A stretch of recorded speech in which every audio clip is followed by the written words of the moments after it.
ম্যানিফেস্টেশনে এরকম ছিল যে না আমি রাজ্য, আমি রাষ্ট্র, আমি রাষ্ট্রের মালিক। আমি শান্তিগঞ্জ উপজেলার 5টা পিআইসি নিয়ে আমি অভিযোগ করছি, সেটা হচ্ছে 5, 6, 7, 58 এবং 65। এই 5টি পিআইসি হচ্ছে অপ্রয়োজনীয় এবং এই 5টি পিআইসিতে অতিরিক্ত বরাদ্দ আছে। পাশাপাশি এই 5টি পিআইসিতে যে কার্যক্রম বা যে কাজ চলমান হয়েছে সেটাও বলা যায় যে আমরা যদি গ্রাম্য ভাষায় বলি যে জাগার মাল জাগা, ওইখানে আসলে ওইরকম দৃশ্যমান কোনো কাজ নাই। এই 5টি পিআইসিতে প্রায় 60 লক্ষ টাকার উপরে বরাদ্দ আছে। পাশাপাশি আপনারা জানেন সারা সুনামগঞ্জে 129 কোটি টাকা বরাদ্দ এই কৃষি এবং কৃষকের জন্য, কিন্তু পত্র পত্রিকা টিভি সবকিছুতে আপনারা দেখেছেন যে এখানে অভিযোগের অন্ত নাই, কিন্তু কোনো সলিউশন আমরা পাচ্ছি না।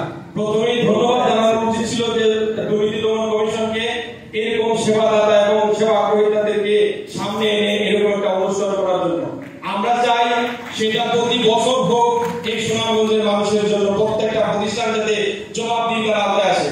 এবং আমি এই 5টি পিআইসি সঠিক তদন্ত করে এখানে যে দুর্নীতি দুর্বৃত্তায়নটা হয়েছে সেটার বিষয়ে আমি প্রতিকার চাচ্ছি জনগণের পক্ষ থেকে।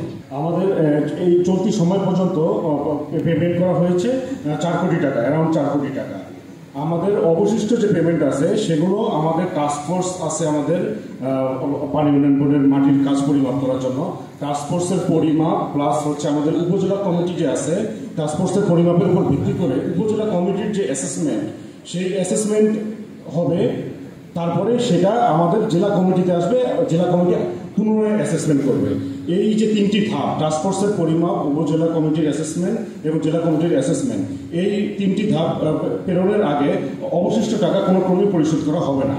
আমাদের 3য় কিস্তি পর্যন্ত আমরা আমাদের উপজেলা কমিটি পেমেন্ট করতে পারে কাজের, কিন্তু 3য় কিস্তি পরে 4র্থ কিস্তি আমাদের অ্যাসেসমেন্টের পরে, এই 3 ধাপে অ্যাসেসমেন্ট হওয়ার, পোস্ট অ্যাসেসমেন্ট হওয়ার পরে তারপরেই পেমেন্ট করা হয়। তো আমাদের এই যদি কোনো পিআইসি কাজ কম করে, কোনো আইটেমে কাজ কম করে এবং কোনো আইটেমে ধরেন সাপোজ জিও ব্যাগ কম ফেললো বা মাটির কাজ কম করলো, এরকম যদি কোনো কাজ কম লাগাইলো, এরকম যদি কোনো কাজ কম করে কোনো আইটেমে, তাহলে আমাদের এই যে 3 ধাপের যে অ্যাসেসমেন্ট, সেই অ্যাসেসমেন্টে সেগুলো অবশ্যই শনাক্তকৃত হবে এবং সেগুলোর বিল সে কোনোদিনও পাবে না। ঠিক আছে, এখানে 4 কোটি টাকা পেমেন্ট হয়েছে। যেটুকু পেমেন্ট করেছেন এইটুকুর কাজ হয়েছে কিনা এটা আমরা আমাদের দুর্নীতি দমন কমিশনের পক্ষ থেকে এটা আমরা অনুসন্ধান করে দেখব, যতটুকু কাজ হয়েছে সেটা যথাযথ আছে কিনা। এইভাবে আমরা এটা যখন প্রতিকারের চেষ্টা করি, কথা বলি, তখন আমাদেরকে বলা হয় আপনি কি ইঞ্জিনিয়ার নাকি যে আপনি অপ্রয়োজনীয় প্রকল্প বুঝবেন। এখন অপ্রয়োজনীয় প্রকল্প বোঝার জন্য তো ইঞ্জিনিয়ার হওয়া লাগে না।